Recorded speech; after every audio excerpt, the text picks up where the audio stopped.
Hello everyone, let us resume our tangent normal chapter application of derivative chapter में tangent normal का first lecture हम लोग कर लिए थे, बीच में थोड़ा गैप आ गया था. So it's better to start with couple of questions in order to maintain the continuity from the last lecture. Okay, तो जैसा ये मैंने क्वेश्चन लिया एक, देखो हमेशा ऐसा नहीं होगा कि आपको एक ऐसा कर्व दे दिया, कर्व के ऊपर से कोई अल्फा बीटा पॉइंट दे दिया और आपसे ऐसा क्वेश्चन पूछ लिया कि अल्फा बीटा के ऊपर आप टेंजेंट का इक्वेशन लिख के बता दो, है ना. सो this is the most basic form of this chapter, है ना. अल्फा बीटा पॉइंट दिया तो कर्व को हम लोग मान लिया कि y equal to f x curve है, तो उसको हमने डिफ्रेंशिएट किया, अल्फा बीटा पॉइंट पुट किया, वहां से हमें टेंजेंट का स्लोप मिल जाएगा, पॉइंट ऑलरेडी गिवन है. हमेशा क्वेश्चन तो ऐसा नहीं होगा, ये तो सबसे आसान सी चीज है.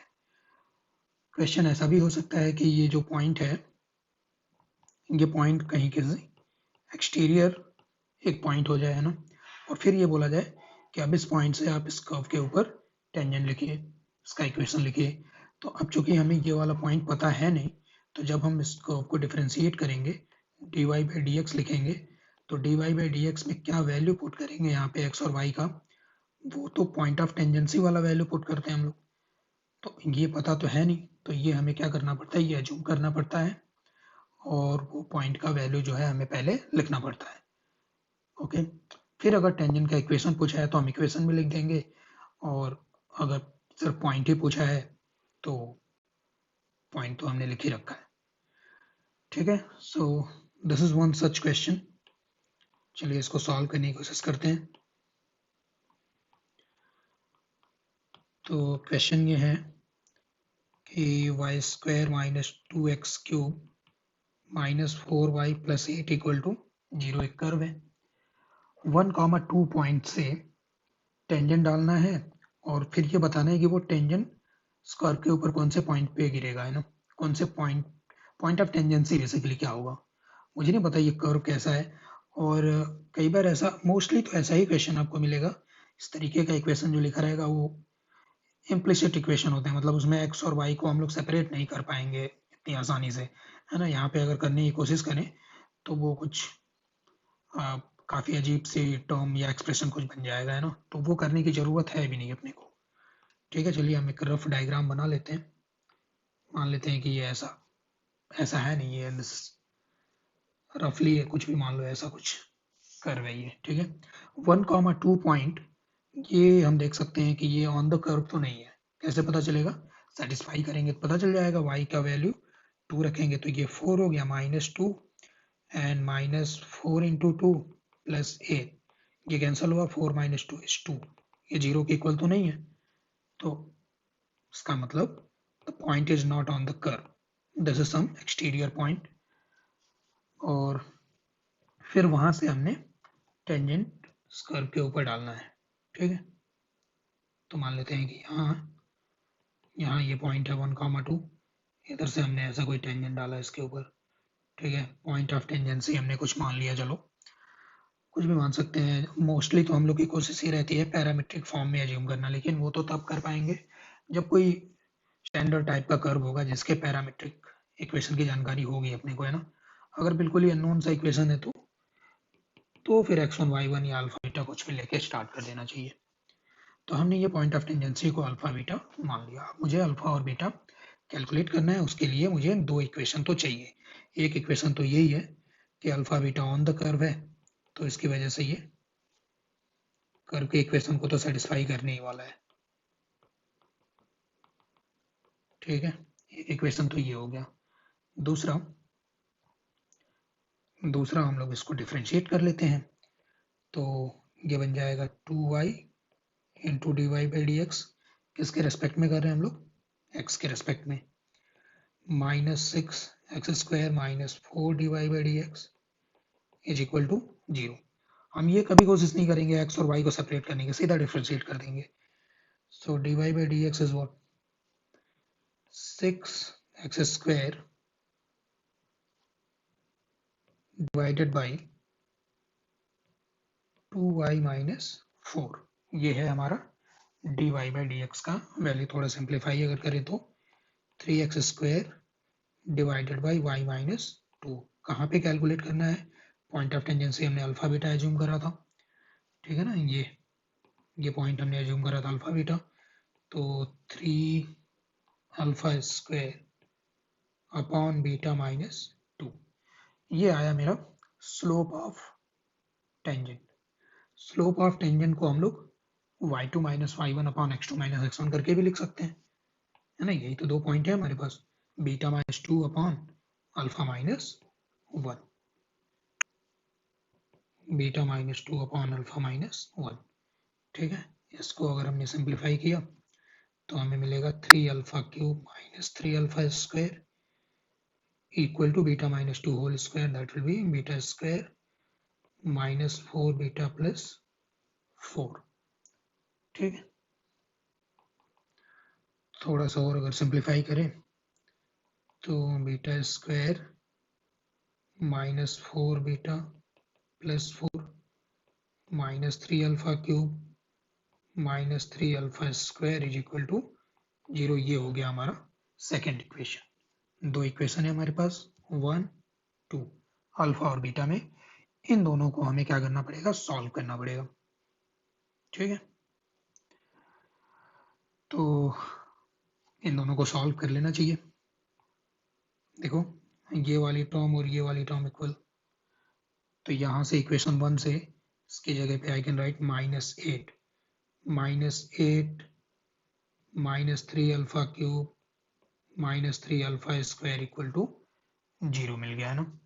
या फिर 3 alpha cube plus 3 alpha square plus 8 equal to 0, ठीक है। आई होप सारा कुछ कैलकुलेशन वगैरह सही है। नहीं, थोड़ा मिस्टेक हो गया यहाँ पे।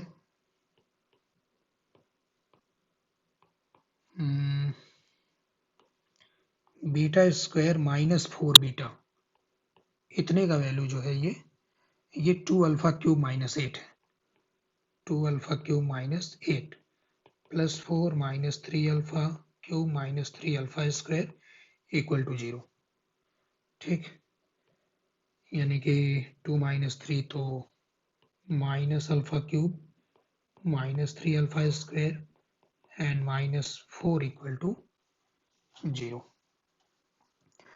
या फिर alpha cube plus 3 alpha square, यहाँ भी हमने कुछ थोड़ा सा मिस्टेक कर दिया हुआ है। इन दोनों को जब वहाँ ट्रांसफर किया मैंने तो ये प्लस 3 अल्फा स्क्वायर हो गया, है ना। ये प्लस में है, ये प्लस में है, तो यहाँ ये माइनस हो गया, ठीक। अब बस इसको हमें सॉल्व कर लेना है। तो इसको अगर हम सॉल्व करेंगे, एक तो सोल्यूशन इसका क्या दिख रहा है? 2 दिख रहा है, यानी कि अल्फा माइनस 2 एक फैक्टर है। तो अल्फा माइनस 2 से अगर डिवाइड करेंगे, अल्फा स्क्वायर कांस्टेंट टर्म मेरा 4 आना चाहिए, तो यहाँ कांस्टेंट टर्म -2 हो गया, और अल्फा स्क्वायर का कोएफिशिएंट -3, तो यहाँ से -2 बन रहा है, -1 और आना चाहिए, तो माइनस अल्फा हो गया यहाँ पे, सॉरी प्लस, हाँ माइनस अल्फा, ठीक। ओके, तो फिर यहाँ से अल्फा का क्या क्या वैल्यू मिलता है? अल्फा का वैल्यू मिला 2, और यहाँ से तो कोई रियल वैल्यू अल्फा का मिलेगा नहीं, या मिलेगा?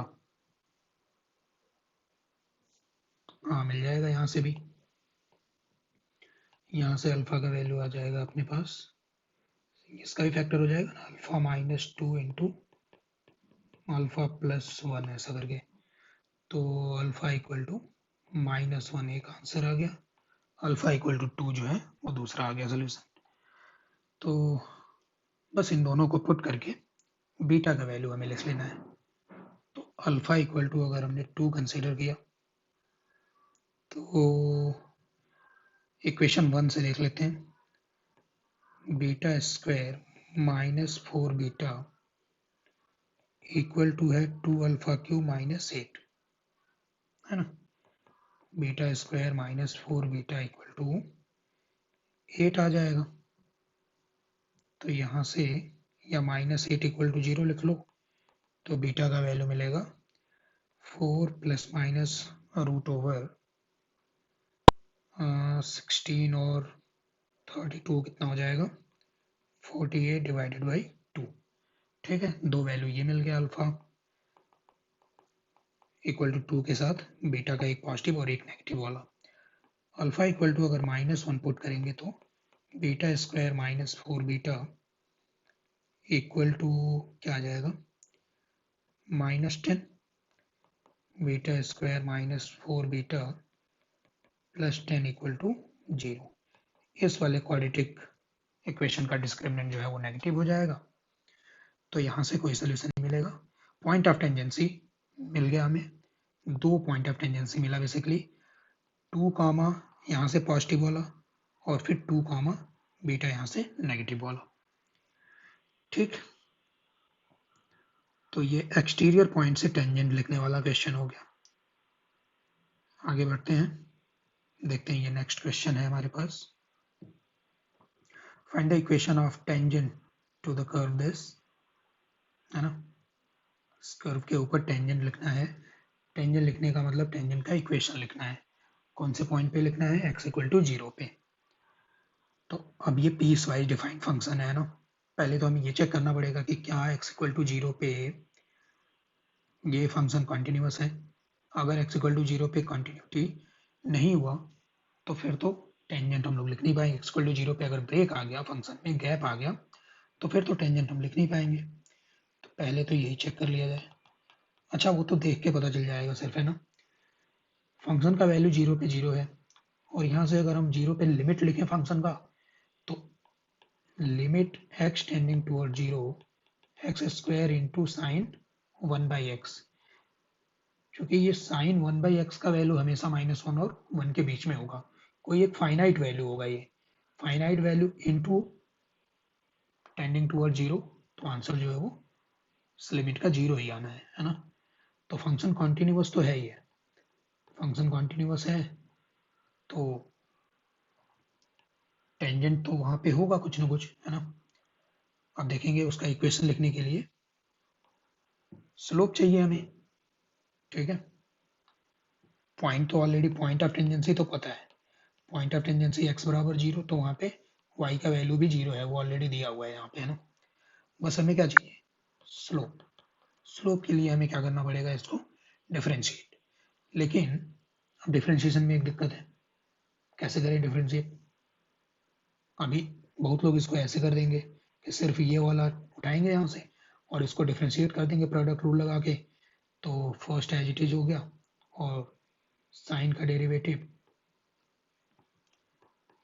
ठीक है, ये कॉस हो गया, फिर 1/x का हो गया ये जी, ठीक है, प्लस साइन 1/x और ये हो गया 2x, है ना। अब यहाँ पे हम लोग फिर क्या वैल्यू 0 पे हमें पुट करना है, 0 पे चेक करना है, तो 0 यहाँ पे ये डिफाइंड ही नहीं होगा। तो जब भी ऐसे डिफाइंड नहीं हो हम लोग क्या करते हैं, फर्स्ट प्रिंसिपल का यूज करते हैं, लिमिट का यूज करते हैं। तो हमें चाहिए f'0 बेसिकली, है ना, जो स्लोप है हमारा फंक्शन का डेरिवेटिव कहाँ पे, 0 पे। तो फर्स्ट प्रिंसिपल से आई can right it age limit h tending toward 0 f0 plus h minus f0 upon h, ठीक है। f0 प्लस h मतलब h टेंडिंग टूवर्ड 0 है, एग्जैक्टली 0 तो है नहीं, तो यहाँ पे फंक्शन का ये वाला डेफिनेशन यूज में करें, यूज में लाएंगे हम लोग, क्या लिखेंगे,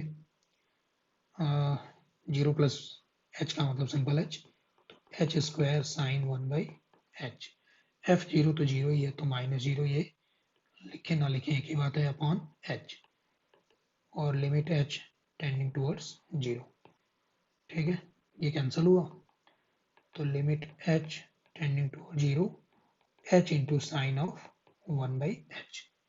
अगेन ये जो चीज है ये तो कोई फाइनाइट वैल्यू है -1 से 1 के बीच का, ठीक है ना, उसमें टेंडिंग टूवर्ड 0 मल्टीप्लाई करेंगे तो आंसर इज 0। फंक्शन का डेरिवेटिव 0 पर 0 है, इसका मतलब कि स्लोप भी क्या है, 0 है। स्लोप 0 है और टेंजेंट हमें लिखना कहा था 0,0 यानी कि ओरिजिन के ऊपर, तो ओरिजिन के ऊपर 0 स्लोप का tangent is nothing but x axis ना, एक्स एक्सिस इक्वेशन की बात करें तो y बराबर 0, ये हमारा आंसर हो गया। ठीक,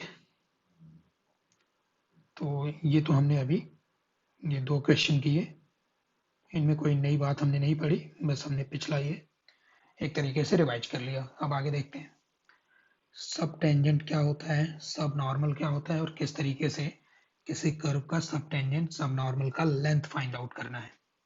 ओके, तो मान लेते हैं हम लोग ये हमारे पास ऐसा कोई कर्व है। ठीक है, इस कर्व का नाम है y equal to f x. इधर में कोई पॉइंट है, इस पॉइंट का नाम है मान लिया x, y, जनरल पॉइंट ले लिया हमने। अगर हमने x, y पे टेंजेंट डाला इस कर्व के ऊपर, और मानते हैं कि वो टेंजेंट ने x एक्सिस को किसी पॉइंट पे कट किया, चलो मान लिया कि t पॉइंट पे कट किया। ओके, तो फिर ये जो pt है ये हमारा कहलाएगा लेंथ ऑफ टेंजेंट, ये लेंथ ऑफ टेंजेंट कहलाएगा। फिर तुम्हारा क्वेश्चन ये हो सकता है कि अगर कट नहीं किया, ऐसा भी तो हो सकता है कि जैसे जैसे ये y equal to sine x है, ठीक है, बोला जाए x बराबर पाई बाई 2 पे टेंजेंट लिखो, तो x बराबर पाई बाई 2 पे तो जो टेंजेंट आएगा वो पैरेलल टू x एक्सिस आ जाएगा, तो ऐसे में फिर लेंथ क्या होगा, तो फिर ऐसे में लेंथ इन्फिनाइटली लार्ज हो जाएगा, है ना, ऑब्वियसली। ओके, ये तो हो गई बात लेंथ ऑफ टेंजेंट की। अब इसी पॉइंट पे टेंजेंट से परपेंडिकुलर एक जो लाइन हम लोग ड्रॉ कर सकते हैं, है ना, टेंजेंट से परपेंडिकुलर, वही हमारा नॉर्मल कहलाता है। मान लिया कि वो एक्स एक्सिस पे किसी एन पॉइंट पे कट किया उसने, तो ये पी एन जो है ये हमारा कहलाएगा लेंथ ऑफ नॉर्मल। ठीक, ओके, इसके बाद अगर हम ये पी पॉइंट से एक्स एक्सिस के ऊपर एक परपेंडिकुलर डाल दें, मान लें एम पॉइंट है ना, तो फिर ये वाला जो लेंथ है, ये वाला जो लेंथ है, this is the projection of tangent. जो हमारा ये टेंजेंट पीटी था इसका प्रोजेक्शन है, और ये वाला जो लेंथ है ये नॉर्मल का प्रोजेक्शन है ऑन द एक्स एक्सिस। ये लेंथ हमारे सब टेंजेंट और सब नॉर्मल कहलाते हैं। ठीक है, तो इसका मतलब एम टी ये जो है ये हमारा लेंथ ऑफ सब टेंजेंट है, और एम एन जो है ये लेंथ ऑफ सब नॉर्मल है। अब इनका लेंथ हम कैसे फाइंड आउट कर सकते हैं ये देखा जाए जरा, डिफरेंशिएशन का यूज करके, है ना, एप्लीकेशन ऑफ डेरिवेटिव चैप्टर पढ़ रहे हैं हम लोग, तो सब कुछ हम कोशिश करेंगे डिफरेंशिएशन से कैसे हो जाए। चलो मान लेते हैं कि ये एंगल थीटा है, इसका मतलब टेंजेंट का स्लोप जो है वो tan थीटा है। इसका मतलब ये भी हुआ कि ये dy बाई डी एक्स के इक्वल है ना, हमने पॉइंट वही y बाई एक्स ही लेके रखा हुआ है, तो dy बाई डी एक्स में x की जगह पे x, y की जगह पे y, ये होगी। ठीक है, अब देखो अगर इस ट्रायंगल PTM ट्रायंगल में सिंपल अगर हम लोग ये PT लेंथ लिखना चाहें, ठीक है, PT लेंथ अगर लिखना चाहें तो ये हाइपोटेन्यूज है, और ये वाला जो लेंथ है, ये वाला लेंथ हमें पता है, ये लेंथ कितना है, मॉड ऑफ y, क्योंकि जो y कोऑर्डिनेट है वही तो हमें बताता है कि x एक्सिस से किसी पॉइंट का क्या डिस्टेंस है। ठीक है, तो हमें परपेंडिकुलर पता है और हमें हाइपोटेन्यूज लिखना है, तो PT इक्वल टू सिंपली क्या हो जाएगा, PT equal to simply y into cosec theta. Mod लिख लेता हूं मैं क्योंकि हम लोग लेंथ लिख रहे हैं ना। ओके, हो सकता है अभी तो डायग्राम में दिख रहा है कि y कोऑर्डिनेट मेरा पॉजिटिव है फर्स्ट क्वाड्रेंट में, ठीक है, हो सकता है कि ये कर्व जो है कहीं नीचे रहा हो ऐसे, तो इस पॉइंट पे जो टेंजेंट डालेंगे ये पॉइंट का जो है y कोऑर्डिनेट नेगेटिव आएगा, तो यहाँ पे नेगेटिव लेंथ तो निकालेंगे नहीं हम लोग, इसके लिए हमने ये मॉड का साइन यूज कर लिया है ना। अच्छा भाई, अब ये जो कॉसेक है इसको I can write 1 plus cot square theta का रूट, ऐसे लिख सकते हैं। ये क्यों कर रहे हैं अभी समझ आ जाएगा। ये इसलिए कर रहे हैं ताकि जो फॉर्मूला है वो हमारा dy बाई डी एक्स के टर्म में बन जाए, है ना। तो बस ये cot theta tan theta dy by d x है तो cot theta dx upon dy हो गया, यानी कि लेंथ ऑफ टेंजेंट आ जाता है हमारे पास में y into one plus d x upon d y का होल स्क्वायर रूट के अंदर, और ये सारा कुछ मॉड में। ये लेंथ ऑफ टेंजेंट हो गया, ये एक चीज हो गई जिसको याद कर लेना है। इसी तरीके से हम लोग लेंथ ऑफ नॉर्मल भी लिख सकते हैं। अगर हम ट्रायंगल देखें पी एम एन ट्रायंगल, तो वहां पे ये जो एम एन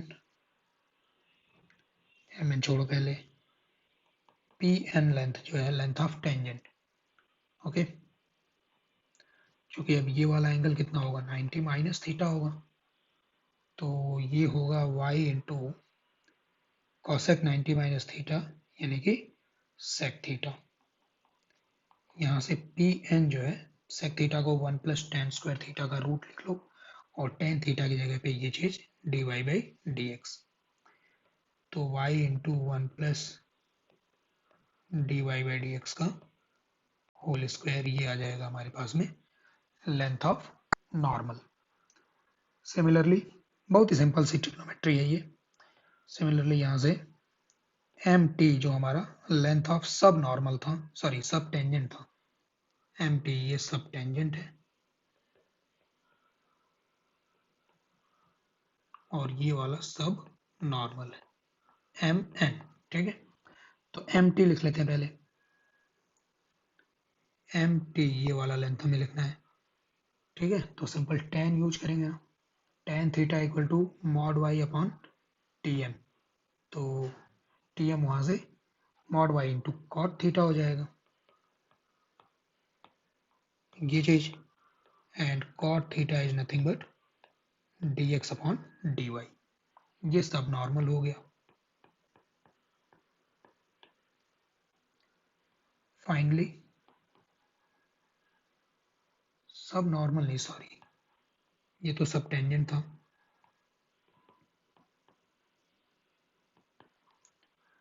फाइनली सब नॉर्मल एम एन, अगर यहां से देख लो ट्राइंगल पी एम एन, वहां पे हम लिखें tan 90 minus theta, tan 90 minus theta हो जाएगा हमारा mod y upon M N, तो एम एन का value mod y cot 90 minus theta यानी कि टेन थीटा हो जाएगा, तो वाई इंटू टेन थीटा ये हो गया, या फिर d y by d x के टर्म में ये हो गया हमारा सब नॉर्मल का लेंथ का फॉर्मूला, ठीक है। तो ये चार फॉर्मूले हैं length of tangent, length of normal, सब टेंजेंट एंड सब नॉर्मल लिखने के, ठीक है। फॉर्मूले का स्ट्रक्चर एक ही जैसा है, इन दोनों का एक जैसा है, सब टेंजेंट सब नॉर्मल का, टेंजेंट नॉर्मल का एक जैसा है।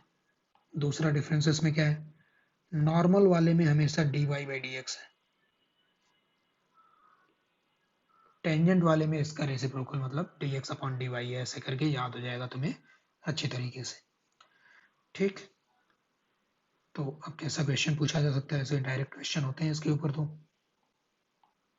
प्रूव दैट लेंथ ऑफ सब normal for any parabola is constant, कोई पैराबोला का सब नॉर्मल का लेंथ जो है वो कांस्टेंट रहता है, ठीक है ना। मतलब फॉर एनी पैराबोला लिखना यहाँ पे थोड़ा ठीक नहीं है, for y square equal to 4ax लिख लेते हैं, ठीक है ना। Y square equal to 4ax, इस तरीके का पैराबोला होता है, ठीक है ना। इसके ऊपर किसी भी पॉइंट पे, जैसे मान लिया ये पॉइंट हमने लिया, कोई भी एक जनरल पॉइंट, पैराबोला है मेरा Y square equal to 4ax, तो इसका पैरामीट्रिक फॉर्म क्या होगा, 80 स्क्वायर का 280, ये एक जनरल पॉइंट है, तो इस पॉइंट के ऊपर हमारा ये ऐसा कुछ टेंजेंट हो जाएगा, और ये हमारा नॉर्मल हो जाएगा, और फिर ये वाला जो लेंथ है, ये वाला लेंथ हमारा सब नॉर्मल का लेंथ होगा ये वाला। तो हमें ये प्रूव करना है कि ये सब नॉर्मल का लेंथ जो है वो हमेशा कांस्टेंट रहेगा इररेस्पेक्टिव ऑफ द पॉइंट, कहीं भी पॉइंट लेंगे, ठीक है, सब नॉर्मल का लेंथ हमेशा कांस्टेंट होगा। तो कोई बात नहीं, प्रूव कर लेते हैं। पॉइंट हमने एज्यूम कर लिया 80 स्क्वायर 280, सब नॉर्मल के लिए हमें dy बाई डी एक्स चाहिए, वो यहाँ से डिफ्रेंशिएट कर लो इसको, तो इधर से dy बाई डी एक्स क्या मिल गया, dy by d x is twice of a, है ना। फिर सब नॉर्मल का लेंथ क्या रह जाता है, सब normal y into dy by d x, जिस भी पॉइंट पे पूछा गया ना, तो यहाँ पर पॉइंट 80 स्क्वायर 280 है, मतलब y का वैल्यू क्या आएगा,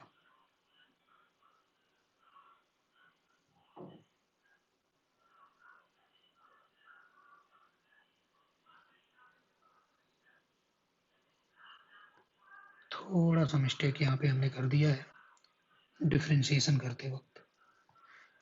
this was 2y dy by d x, यानी कि dy बाई डी एक्स है 2a upon y, so this is y, this is 2a upon y cancel, twice of a is nothing but what, half of latus rectum, latus rectum का length 4a होता है, उसका half constant आ गया, यही proof करना था। ठीक है, आगे देखते हैं, find the length of subtangent for the curve y equal to e to the power x by a, e to the power x by a अगर हम ग्राफ बनाने की कोशिश करें तो ये ऐसा कुछ होगा, एक्सपोनेंशियल ग्राफ है। इसके लिए अगर हम कोई भी पॉइंट कंसिडर करें यहाँ पे, उस पॉइंट पे अगर हम टेंजेंट डालें, ठीक है, उस पॉइंट से हम लोग परपेंडिकुलर ड्रॉप करें, तो फिर हमारा ये जो लेंथ है ये सब टेंजेंट का लेंथ कहलाता है। ये सब टेंजेंट का लेंथ हमें पता करना है। सो सब टेंजेंट का लेंथ क्या होता है, y into d x upon d y ना, ये ठीक है। सो ये हो गया y, d x upon d y क्या आ जाएगा, पहले यहाँ से d y by d x लिख लेते हैं, e power x by a into x by a का डेरिवेटिव 1 बाई ए, है ना। इसका reciprocal d x upon d y a upon e का पावर एक्स बाई ए, ये जो e का पावर x बाई ए है यही तो y के इक्वल है, तो ये कैंसल आउट हो गया, तो क्या बच गया, ठीक है। सब टेंजेंट एक्सपोनेंशियल ग्राफ में भी ये हम याद रख सकते हैं, एक्सपोनेंशियल ग्राफ में सब टेंजेंट का लेंथ हमेशा फिक्स रहता है, मतलब एक्सपोनेंशियल ग्राफ ये जो है e to the power x का जो ऐसा वाला ग्राफ है, पॉइंट इसके ऊपर चाहे तुम कहीं भी कंसिडर करो, सब टेंजेंट का जो लेंथ है वो हमेशा फिक्स रहेगा, ठीक है। ये अगला क्वेश्चन आपके लिए है, आप खुद इसको ट्राई करेंगे। Okay, find the length of normal, normal का लेंथ पूछा गया है यहाँ पे, नॉर्मल के लेंथ का formula y into 1 plus d y by d x के होल स्क्वायर का वैल्यू रूट के अंदर है ना, ये लेंथ ऑफ नॉर्मल है, ठीक है। तो ये आप कैलकुलेट करेंगे। कर्व जो है यहाँ पैरामीट्रिक फॉर्म में दिया हुआ है, तो कर्व तो किसी भी फॉर्म में दिया जा सकता है, तो ये आप ट्राई करना खुद ही। और नेक्स्ट क्वेश्चन जो है, find the length of tangent for the curve this है ना, टेंजेंट का लेंथ क्या फॉर्मूला रहता है, टेंजेंट की लेंथ का, टेंजेंट की लेंथ का फॉर्मूला रहता है y into root of 1 plus d x upon d y का होल स्क्वायर, ये सारा कुछ मॉडुलस के अंदर, ठीक है। x इक्वल टू 0 पे y का वैल्यू कितना आ जाएगा, -1, तो फिर आपने d y by d x यहाँ से लिख के और d x upon d y 0, -1 पे कैलकुलेट करके फिर ये वाले फॉर्मूले में पुट कर देना है, ठीक है। ओके, आगे बढ़ते हैं, हम लोग देखते हैं हमारा नेक्स्ट टॉपिक क्या हो सकता है। So this is angle between the curves, दो कर्व के बीच का एंगल कैसे कैलकुलेट करा जाएगा। सबसे पहले तो एंगल बिटवीन कर्व्स तभी हम बता पाएंगे जब कर्व्स इंटरसेक्टिंग होंगे, है ना। तो पहली चीज तो यही लिख लेते हैं, कर्व्स मस्ट बी इंटरसेक्टिंग, ठीक है, ओके। अब अगर कर्व्स इंटरसेक्टिंग हैं, मान लेते हैं एक कर्व ये है, दूसरा कर्व ऐसे है, ये मान लिया f1x है और ये हमारा f2x है। तो एंगल ऑफ इंटरसेक्शन का मतलब क्या हुआ, पॉइंट ऑफ इंटरसेक्शन पे, मान लिया ये पॉइंट ऑफ इंटरसेक्शन है P, पॉइंट ऑफ इंटरसेक्शन के ऊपर अगर हम ये टेंजेंट ड्रॉ करते हैं, मान लिया T2 जो टेंजेंट है F2 कर्व के ऊपर, और सपोज ये हमारा टेंजेंट है F1 कर्व के ऊपर, इसका नाम मान लिया हमने T1। इन दोनों टेंजेंट के बीच का जो एंगल होगा वही हमारे कर्व के बीच का भी एंगल कहलाता है ना। So angle between curves is nothing but the angle between tangents at the point of intersection. Angle between tangents at the point of intersection. ठीक है। कई बार ऐसा भी हो सकता है कि कर्व्स एक से ज़्यादा पॉइंट पे इंटरसेक्ट कर जाएं।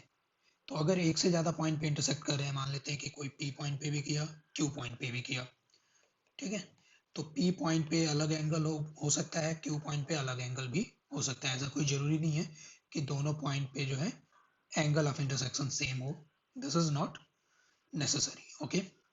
तो एंगल ऑफ इंटरसेक्शन हमेशा with respect two point of intersection बताया जाएगा। अब अगर हम मानते हैं कि m1 स्लोप है T1 टेंजेंट का, m2 स्लोप है T2 टेंजेंट का, तो ये एंगल ऑफ इंटरसेक्शन लिखना हमारे लिए बहुत ही आसान है।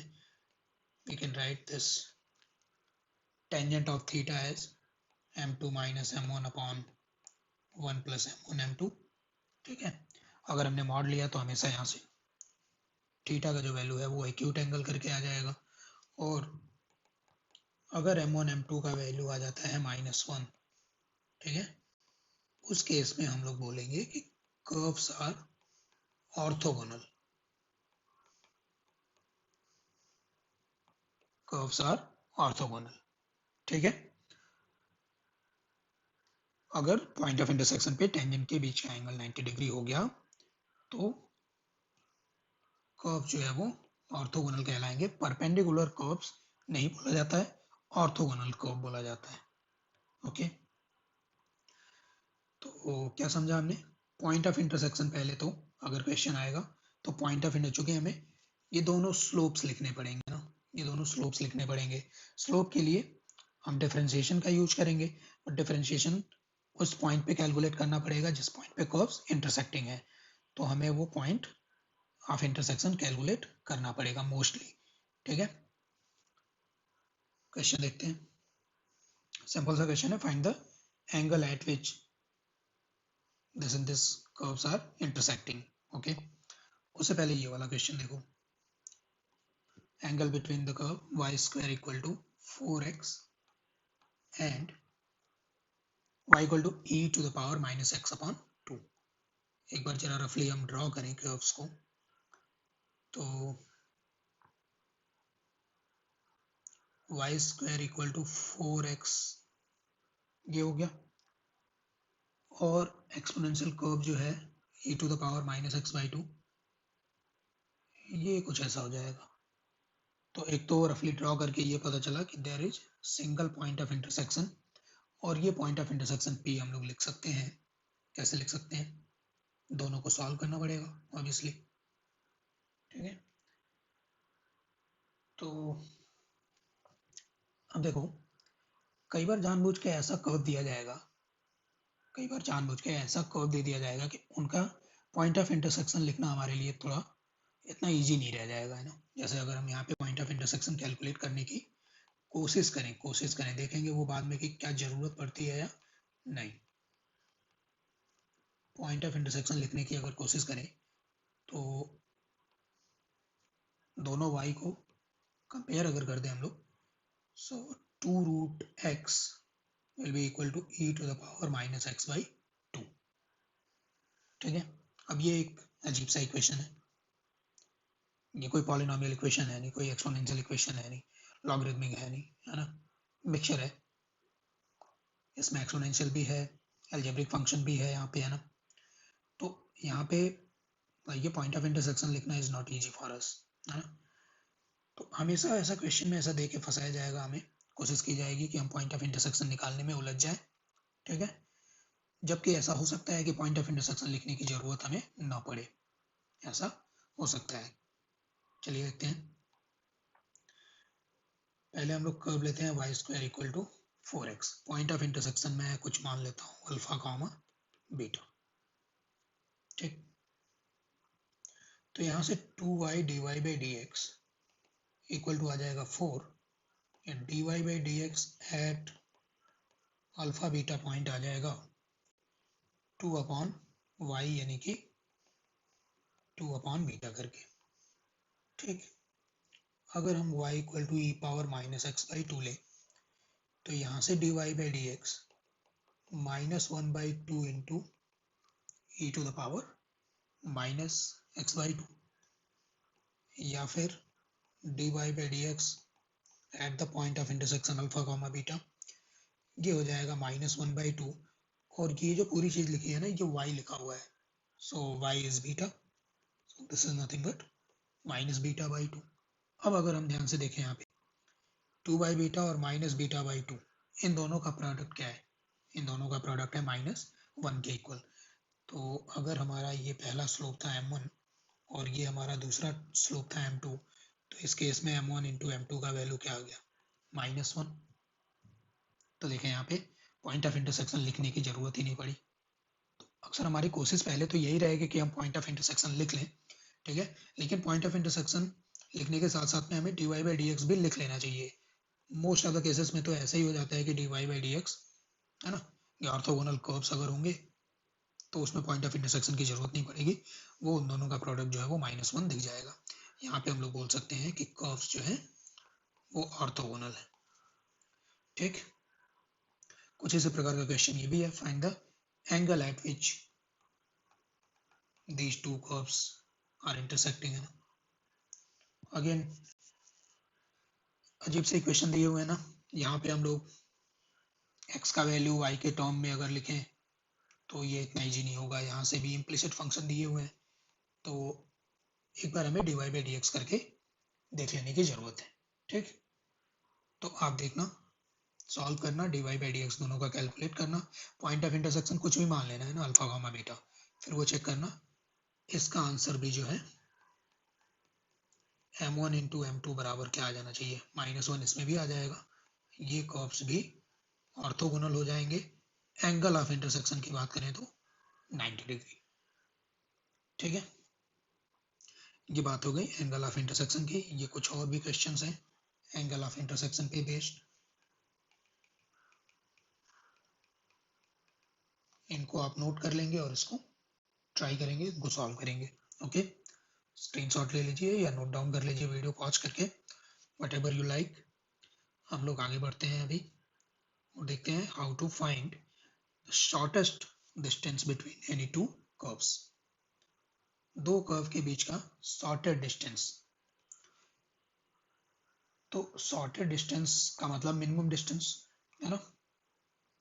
शॉर्टेस्ट डिस्टेंस का मतलब मिनिमम डिस्टेंस। जैसे इस क्वेश्चन की बात करें, ये कर्व, एक कर्व दिया हुआ है, एक दूसरा कर्व दिया हुआ है। कर्व्स किसी भी तरीके के हो सकते हैं, है ना। जैसे इस केस में पैराबोला है, दूसरी वाली एक लाइन है, तो पैराबोला और लाइन का मिनिमम डिस्टेंस, मिनिमम डिस्टेंस हमेशा डिस्टेंस अलोंग कॉमन नॉर्मल होता है। Shortest distance is distance along common normal. Common normal बोलने का मतलब दोनों कर्व का नॉर्मल। अच्छा, कॉमन नॉर्मल दो कर्व्स का हमेशा डिफाइंड हो ये जरूरी नहीं है ना। तो ये बात हमें यहाँ पे लिखना पड़ेगा कि when ever possible common normal दो कर्व्स का एग्जिस्ट करे, दिस इज नॉट नेसेसरी, है ना। बट अगर कॉमन नॉर्मल एग्जिस्ट कर रहा है तो उस केस में कॉमन नॉर्मल लिख के और उस कॉमन नॉर्मल के अलॉन्ग डिस्टेंस मेजर करके we can easily find what is the sorted distance between two curves. Example से बेहतर समझ आएगा, देखते हैं। जैसे एक पैराबोला है इस केस में और एक लाइन है, इन दोनों के बीच का शॉर्टेड डिस्टेंस बताना है।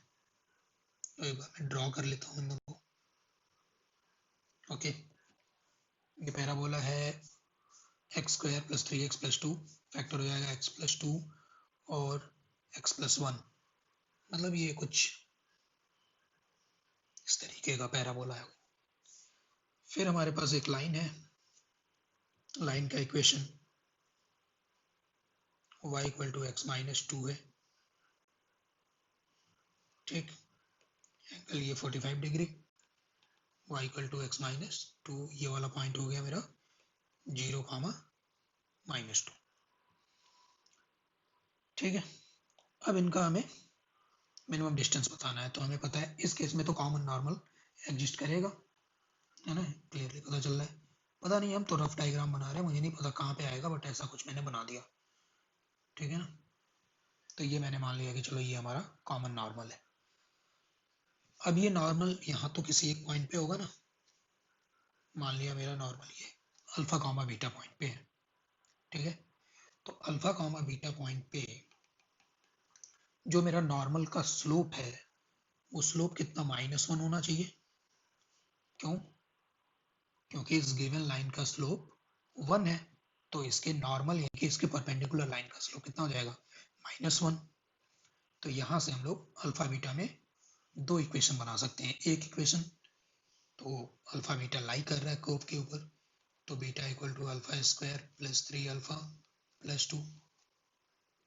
ऑल्सो अगर हम यहाँ से dy बाई dx लिखें तो 2x प्लस 3 या dx अपॉन dy जो कि हमारा नॉर्मल का स्लोप होने वाला है वो हो जाएगा 2 अल्फा प्लस 3, जो कि इस केस में कितना है, -1 है। तो यहाँ से क्लियरली 2 अल्फा प्लस 3 का वैल्यू आता है -1 के इक्वल, यानी कि अल्फा का वैल्यू आ जाता है -2 के इक्वल। अल्फा का वैल्यू -2 आ गया। अब अल्फा -2 अगर हम इक्वेशन 1 में पुट कर दें तो वहां से बीटा का वैल्यू मिल जाएगा +4 एंड -6 + 2 यानी कि 0। तो ये वाला पॉइंट जो अल्फा बीटा है बेसिकली ये एक्स एक्सिस के ऊपर पॉइंट हो गया, -2, 0। अब हमें तो बेसिकली ये डिस्टेंस बताना था, ये मिनिमम डिस्टेंस बताना था अपने को, तो ये डिस्टेंस बताना है। So this is perpendicular distance from 2, 0 upon line which equation is known to as, है ना। तो वहां से हम लोग परपेंडिकुलर डिस्टेंस के फॉर्मूले का यूज करके ये शॉर्टेड डिस्टेंस जो भी है वो हम लोग लिख सकते हैं। ये आप देख लेना क्या आंसर आता है। -2, 0 से ये वाली जो लाइन थी हमारी x minus y -2 equal to 0, इसके ऊपर डिस्टेंस, ठीक। आगे बढ़ते हैं क्वेश्चन में।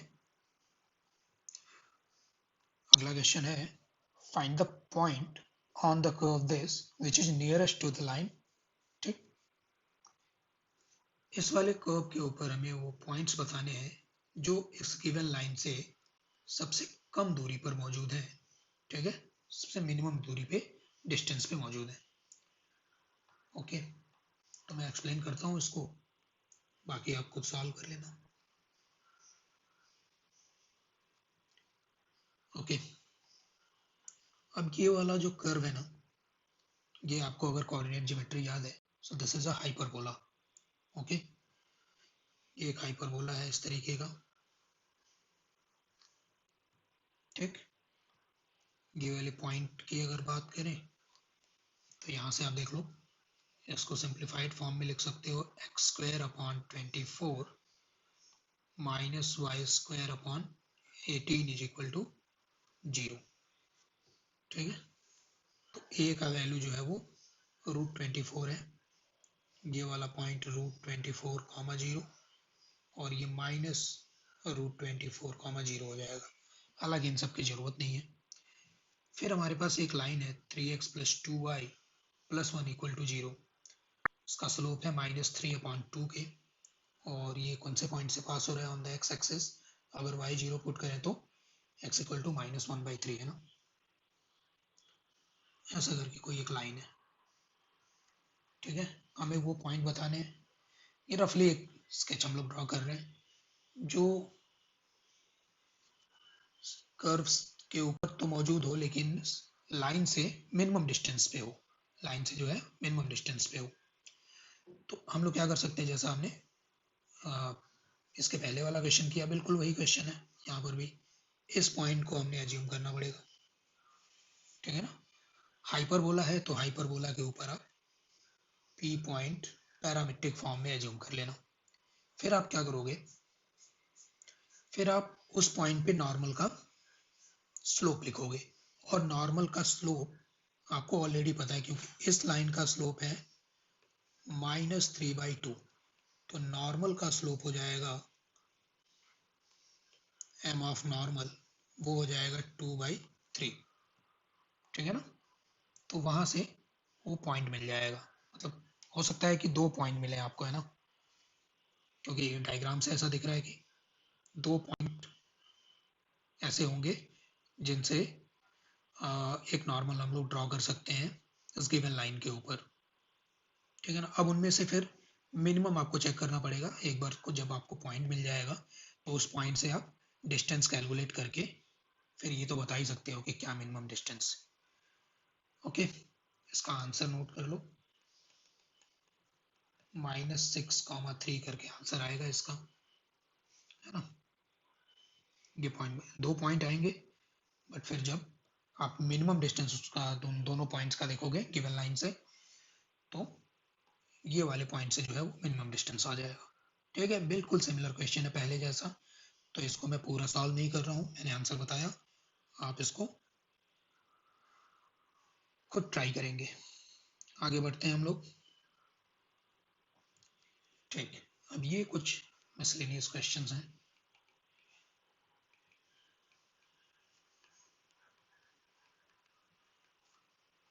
है ना। कुछ इस तरीके के क्वेश्चन है जिनको देख के कहीं से भी ये फीलिंग नहीं आएगी कि इसमें टेंजेंट वेंजेंट का भी कुछ यूज है, बट उसको हम लोग टेंजेंट वगैरह के एप्लीकेशन से सॉल्व करते हैं। जैसे अब ये क्वेश्चन है, फाइंड द वैल्यू और values of m such that this equation has exactly one solution. अब ये वाले गिवन इक्वेशन का एग्जैक्टली एक, मतलब एक से न कम न एक से ज्यादा सॉल्यूशन होने के लिए m की क्या वैल्यू या वैल्यूज होंगी वो हमें बताना है ना। तो अब देखिए जरा ये किस तरीके का इक्वेशन है। पहले तो एक तो इक्वेशन ये अजीब टाइप का दिख रहा है ना, एल्जेब्रिक इक्वेशन है, मतलब ये कोई पॉलिनोमियल इक्वेशन नहीं है। तो इसको हम लोग थोड़ा सा रीअरेंज कर लेते हैं इस तरीके से। ऐसा करने से क्या फ़ायदा हुआ, अब ये वाला जो पोर्शन है, ठीक है, इसको हम लोग कोई y बराबर fx मान लेते हैं, इसको y बराबर gx फंक्शन मान लेते हैं। ठीक है ना, और इसको ग्राफिकली चेक करते हैं इसका।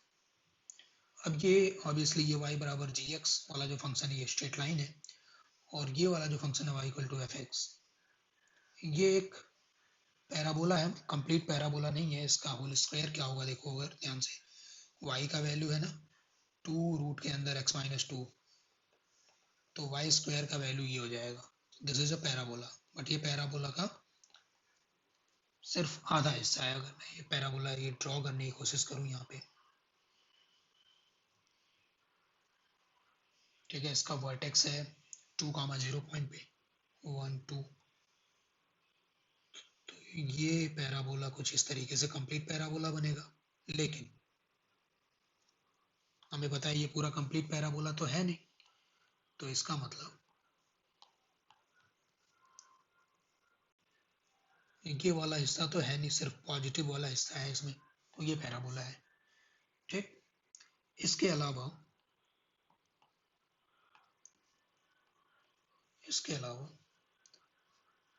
राइट हैंड साइड में जो mx - 4 लिखा हुआ है, this is clearly a straight line having its y intercept as +4, y intercept +4, चलो इसको थोड़ा चेंज कर लेता हूँ मैं यहाँ पे इसको प्लस कर देता हूँ ताकि यहाँ जो है ये माइनस बन जाए, ठीक है। y इंटरसेप्ट यहाँ कहीं -4 है, तो यहाँ से अब देखें जरा, m स्लोप का कोई एक टेंजेंट है, सॉरी m स्लोप का कोई एक लाइन है जो 0, -4 पॉइंट से पास हो रहा है।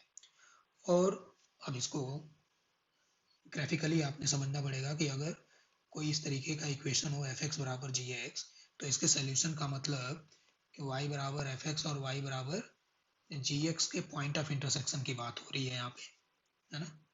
पॉइंट ऑफ इंटरसेक्शन बोल रहे हैं या कॉमन पॉइंट बोल रहे हैं ना।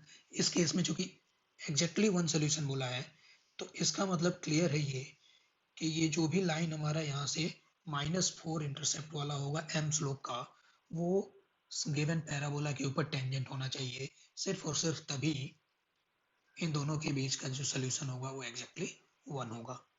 सो अब ये क्वेश्चन क्या बन गया, देखो अब ये क्लियरली टेंजेंट का क्वेश्चन बन गया, है ना। हमें ये नहीं पता है कि ये कौन से पॉइंट पे टेंजेंट है, तो हम लोग इसको अल्फा बीटा मान सकते हैं। अल्फा बीटा मान के उसको डिफ्रेंशिएट करें और अल्फा बीटा पुट करके डिफ्रेंशिएशन लिखें, उसको m से इक्वेट करें, ठीक है। एक तो वो तरीका हो गया। दूसरा तरीका, अगर आपको कोऑर्डिनेट ज्योमेट्री याद है, अब तक आप भूले नहीं हो, तो वहाँ से यू कैन क्लियरली रिकॉग्नाइज और रिकॉल कि y² = 4ax में m स्लोप का टेंजेंट का इक्वेशन y बराबर mx प्लस a/m होता है, और y - k² = 4ax - h, इसमें m स्लोप का जो टेंजेंट है y - k = m times x - h plus a/m होता है। तो अगर हम सीधे ही m स्लोप का टेंजेंट का इक्वेशन लिख लें, ठीक है, इसके लिए सारी चीज़ें आपको याद होनी चाहिए, है ना। याद होने से क्या होता है, काफ़ी टाइम बन जाता है हमारा। ओके, तो अब मैं सीधे m स्लोप का टेंजेंट लिख लेता हूँ। टेंजेंट ऑफ m स्लोप वो होगा, इक्वेशन था हमारा, ये कौन सा इक्वेशन था, ये y² = 4 टाइम्स x - 2, तो m स्लोप का टेंजेंट होगा y = m × x - 2 plus a का वैल्यू इस केस में 1 है। मैं इसको लिख ही देता हूँ, आपको बार बार कंफ्यूजन ना हो। ये इक्वेशन है बेसिकली y² = ये चीज, इसका सिर्फ पास्ट पार्ट लिया हुआ है हमने, ठीक है। तो इस केस में a का वैल्यू 1 है, a आई होप आपको पता होगा, y² = 4a से कंपेयर करते हैं, तो a/m ये हो गया, ठीक है ना। इसको थोड़ा और सिंप्लीफाइड फॉर्म में लिखें तो mx प्लस 1/m - 2m ये हो गया। अब यही टेंजेंट जो है हमारा, यही हमारा y बराबर mx - 4 भी है, ये वाली जो लाइन है, ये वाली। तो इन दोनों को अगर कंपेयर करें तो क्लियरली यहाँ से क्या दिख रहा है, ये चीज इक्वल टू -4, ठीक है। तो फिर वहां से 1/m - 2m = -4, ये इक्वेशन बन गया कंपेयर करके दोनों लाइन को। और यहाँ से फिर आप क्लियरली m का वैल्यू तो लिख ही लोगे, क्वाड्रेटिक इक्वेशन बनेगा, इसको सॉल्व कर लेना। हो सकता है क्वाड्रेटिक इक्वेशन बने तो उसका 2 डिस्टिंक्ट रूट आने की भी पॉसिबिलिटी है। तो 2 डिस्टिंक्ट रूट अगर आएगा, देखो चूंकि हम ये पूरा ही, हमने ये जो टेंजेंट का इक्वेशन लिखा है, ये तो किसके लिए, इस पूरे पैराबोला के लिए लिखा है ना, तो ऐसा एक टेंजेंट इधर भी तो हो सकता है, लेकिन हमें ये तो कंसीडर करना नहीं है, इसको तो नेग्लेक्ट करना है, ठीक है ना। तो जो भी m का वैल्यू यहाँ पे, क्योंकि इस वाले टेंजेंट के लिए m का वैल्यू नेगेटिव आएगा, नेगेटिव स्लोप, और इस वाले टेंजेंट के लिए m का वैल्यू जो है वो पॉजिटिव आएगा। तो नेगेटिव वाला वैल्यू आप रिजेक्ट कर दोगे, पॉजिटिव वाला एक्सेप्ट करोगे, वही हमारा आंसर हो जाएगा, ठीक है। तो इस तरीके से हम लोग टेंजेंट को ये इक्वेशन सॉल्विंग वाले क्वेश्चन में भी अप्लाई कर सकते हैं, है ना। जैसे ये क्वेश्चन है, find all the possible values of p such that this equation as exactly one solution. जब भी इस तरीके का इक्वेशन आपको दिखे जिसमें एक से ज़्यादा फंक्शन इन्वॉल्व हो, मतलब अब जैसे इसमें एक क्वाड्रेटिक फंक्शन है, एक लॉगरिथमिक फंक्शन है, तो इसको नॉर्मल मेथड से तो हम लोग कर नहीं पाएंगे, तो हमेशा ग्राफिकली सोचना चाहिए, है ना।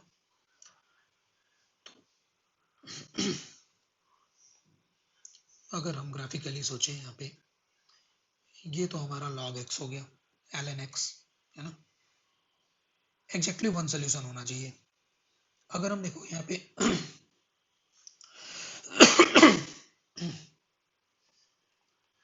p का वैल्यू नेगेटिव रख लेना, तो ये वाला जो, मैं फिर से ये y बराबर ln x और y बराबर पी एक्स स्क्वायर, ये दो अलग अलग कर्व्स लेके चल रहा हूँ। तो y बराबर पी एक्स स्क्वायर, जहाँ पर p नेगेटिव है, ये इस तरीके का कुछ पैराबोला बनेगा, डाउनवर्ड पैराबोला, ठीक है ना। और इस केस में जो है एग्जैक्टली वन सोल्यूशन मिल जाएगा हमें। तो नेगेटिव p की नेगेटिव वैल्यू जितनी है वो सबके सब आंसर है इसके। Even p equal to zero, अगर मैं यहाँ पे less than equal to zero कर दूँ, p इक्वल टू जीरो के लिए क्या बनेगा, y equal to zero. y equal to zero का मतलब क्या है, ये एक्स एक्सिस, तो इस एक्स एक्सिस और y बराबर ln x का भी इंटरसेक्शन जो है वो सिंगल ये पॉइंट ही आ रहा है, तो इस केस में भी एक सिंगल एग्जैक्टली वन सोल्यूशन हो जाएगा। तो एक तो आंसर मुझे मिल गया, p की वैल्यू लेस देन और इक्वल टू जीरो। ठीक है, अब पॉजिटिव की बात करते हैं। ठीक है, आई होप ये नेगेटिव वाली चीज आपको समझ आ गई। मैं इसको मिटा देता हूँ। अब मैं देखता हूँ पॉजिटिव, अगर मैं p को पॉजिटिव रख लेता हूँ, तो जब भी हम p को पॉजिटिव रखेंगे, y बराबर पी एक्स स्क्वायर, अब ये हमारा अपवर्ड पैराबोला बनेगा, और अपवर्ड पैराबोला जिसका वर्टेक्स होगा कहाँ पर, 0 0 पे। अब इस केस में भी अगर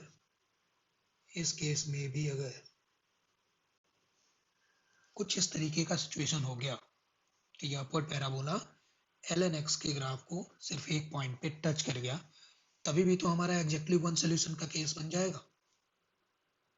ठीक है, तो अब हमें ये देख लेना है कि अपवर्ड पैराबोला में जब p का वैल्यू पॉजिटिव है, तो उस केस में हमारा y equal to p x square का ग्राफ ये है। इस केस में ये टेंजेंट बन जाना चाहिए, मतलब ये दोनों कर्व्स क्या हो जाने चाहिए, टचिंग कर्व्स हो जाने चाहिए। मतलब पॉइंट ऑफ इंटरसेक्शन पे, दोनों का पॉइंट ऑफ इंटरसेक्शन पे अगर हम टेंजेंट डालें, तो वो टेंजेंट जो है वो कॉमन टेंजेंट बन जाए। दो कर्व्स अगर एक पॉइंट पे टच कर रहे हैं, कट नहीं कर रहे हैं, सिर्फ टच कर रहे हैं, ऐसा एक कर्व है, एक ऐसा कर्व है, तो उनके कॉमन, ये जो कॉमन पॉइंट के ऊपर जो टेंजेंट होगा वो तो दोनों के लिए टेंजेंट होगा ना। ठीक है, तो वो कॉमन टेंजेंट हो जाना चाहिए। ओके, तो इस चीज का यूज कर लेते हैं अब हम लोग। हम मान लेते हैं कि ये वाला जो पॉइंट है ये कुछ x1 y1 पॉइंट है, या अल्फा बीटा मानते हैं हम लोग, चलो अल्फा बीटा मान लिए, अल्फा बीटा पॉइंट है ना। अब इस अल्फा बीटा पॉइंट के ऊपर क्या करना है, दोनों को डिफ्रेंशिएट करना है, और अल्फा बीटा के ऊपर दोनों का वैल्यू सेम आना चाहिए। जब टेंजेंट सेम है तो स्लोप भी तो दोनों तरीकों से हम कैलकुलेट करें सेम ही आना चाहिए, है ना। तो अब अगर मैं एक बार y बराबर पी एक्स स्क्वायर ले लेता हूँ, यहाँ से dy बाई डी एक्स आ जाएगा मेरे पास में 2px, dy by d x at alpha beta आ जाएगा मेरे पास में कितना, 2p अल्फा के इक्वल। ठीक, दूसरा कर्व क्या है मेरे पास में, y बराबर ln x, यहाँ से dy बाई डी एक्स क्या बनेगा, 1 बाई एक्स, या फिर dy by d x at alpha beta, वो क्या बनेगा, 1 बाई अल्फा। ये दोनों स्लोप डिफरेंट थोड़ी है, ये दोनों तो सेम ही है, this thing and this thing. तो ये दोनों जब सेम है तो इनको मैं कंपेयर कर सकता हूँ, 2p alpha equal to 1 by alpha, है कि नहीं। तो यहाँ से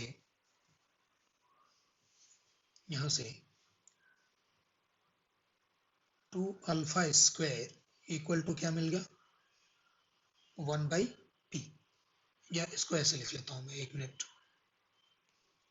p को इधर ही रहने देते हैं ना। p alpha square equal to 1/2। और देखो ध्यान से, ये पी अल्फा स्क्वायर क्या है, क्योंकि अल्फा बीटा तो मेरा कर्व के ऊपर लाई कर रहा है ना, दोनों कर्व के ऊपर, इसका मतलब कि वो दोनों कर्व को सेटिस्फाई करेगा। y equal to p x square को भी करेगा, यानी कि beta equal to p alpha square, as well as y equal to l n x को भी करेगा, यानी कि बीटा बराबर एल एन अल्फा। ये दोनों बातें सही हैं। तो यहाँ से देखें अगर हम लोग सीधे सीधे, जो हमारा बीटा है, इस पी अल्फा स्क्वायर का वैल्यू क्या हो गया, बीटा, और बीटा का वैल्यू 1/2 आ गया। सही है ना, बीटा का वैल्यू क्या आ गया, 1/2। अब बीटा का वैल्यू अगर 1/2 आ गया, तो अब हम लोग अल्फा का वैल्यू लिख सकते हैं। बीटा का वैल्यू यहाँ पुट कर लो, तो यहाँ से अल्फा बराबर ई टू द पावर क्या है, बीटा। सही है ना, alpha equal to e to the, क्योंकि इसका बेस ई है, तो alpha equal to e to the power 1/2 हो गया। अल्फा बीटा जब हमने लिख लिया, तो अब तो हम लोग पी का वैल्यू लिख ही सकते हैं, पी का वैल्यू ही तो बताना है, ठीक है ना। तो पी क्या हो गया अब हमारे लिए, यहीं से इसी वाले इक्वेशन से देख लें, अगर हम पी बराबर यहीं से पी बराबर 1/2 अल्फा स्क्वायर, ठीक है ना। तो alpha square is what, alpha square is e, यानी कि ये 1/2 ई आ गया। तो एक वैल्यू पॉजिटिव, पॉजिटिव में सिर्फ एक ही वैल्यू मिला, और नेगेटिव तो सारे के सारे ही सही हैं। तो कंप्लीट आंसर इन दोनों का यूनियन हो जाएगा। ओके, एक बिल्कुल इसी तरीके का क्वेश्चन ये भी है, ये आप नोट कर लीजिए और इसको खुद ट्राई करिएगा। ये भी वही क्वेश्चन है, 1 minus cos x equal to √3/2 into mod x plus a. X का वैल्यू दिया हुआ है, एक्स का वैल्यू 0 से पाई, 0 से पाई मतलब एक्स का वैल्यू पॉजिटिव दे दिया, तो पॉजिटिव दे दिया तो फिर ये मॉड का कोई रोल नहीं रह गया, ये मॉड का रोल खत्म हो गया। अब हमारे लिए सिंपल ये चीज लिखी हुई है।